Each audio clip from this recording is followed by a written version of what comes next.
بسم اللہ الرحمن الرحیم۔ السلام علیکم ورحمۃ اللہ وبرکاتہ۔ اللہ سے امید ہے کہ احباب اچھے اور خیریت سے ہوگے۔ آج اسماء الامراض پڑھیں گے اور اسماء پڑھیں گے جو مرض کے بارے میں استعمال ہوتے ہیں۔ بخار کو کیا کہا جاتا ہے، زکام کو کیا کہا جاتا ہے، ٹی بی کو کیا کہا جاتا ہے۔ جو امراض ہے ان کے نام پڑھیں گے۔ لیکن جو ساتھی اس چینل پر نئے ہو اس سے گزارش ہے کہ اس چینل کو سبسکرائب کرے اور ویڈیو کو لائک کرے اور کمنٹ سیکشن میں اپنے رائے کا اظہار ضرور فرمائیے۔ جزاکم اللہ خیرا۔ اسماء الامراض، اسماء جمع اسم کی ہے، نام کو کہا جاتا ہے۔ الامراض جمع مرضن کی ہے، بیماری کو کہا جاتا ہے، بیماریوں کی نام۔ اسماء الامراض بیماریوں کے نام: مریض، علیل، سقیم۔ یہ تینوں اسماء بیمار کے لیے کہا جاتا ہے۔ جو شخص بیمار ہوتا ہے اس کو مریض بھی کہا جاتا ہے، علیل بھی کہا جاتا ہے اور سقیم بھی کہا جاتا ہے۔ جب بیمار مذکر ہو، اگر مؤنث ہو تو اس کو مریضۃ کہا جائے گا۔ آخر میں گول تا لگائیں گے، مریضۃ۔ مریض، علیل، سقیم، بیمار۔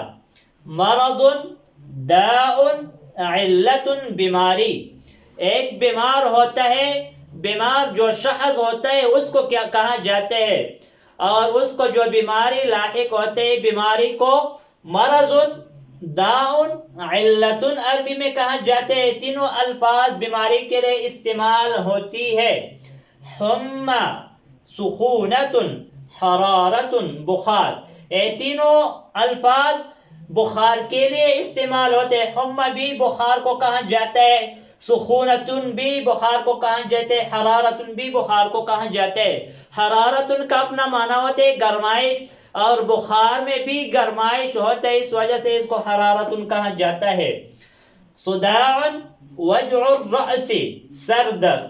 صداع بھی سر درد کو کہا جاتا ہے، وجع الرأس بھی سر درد کو کہا جاتا ہے۔ وجع کا معنی ہوتا ہے درد، الرأس سر کو کہا جاتا ہے، وجع الرأس سر کا درد۔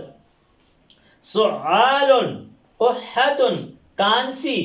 سعال بھی کانسی کے لیے استعمال ہوتا ہے، قحط بھی کانسی کے لیے استعمال ہوتا ہے۔ نزلۃ، نزلہ، اس کے لیے ایک اور لفظ بھی استعمال ہوتا ہے، رشح، راشنحا، رشح، یہ لفظ بھی نزلے کے لیے استعمال ہوتا ہے۔ زکام، زکام۔ اسہال، دست، دست کو عربی میں اسہال کہا جاتا ہے۔ امساک، قبض، قبض جو ہوتا ہے اس کو عربی میں امساک کہا جاتا ہے۔ علام معویۃ، پیٹ کا درد، جو پیٹ کا درد ہوتا ہے اس کو عربی میں علام معویۃ کہا جاتا ہے۔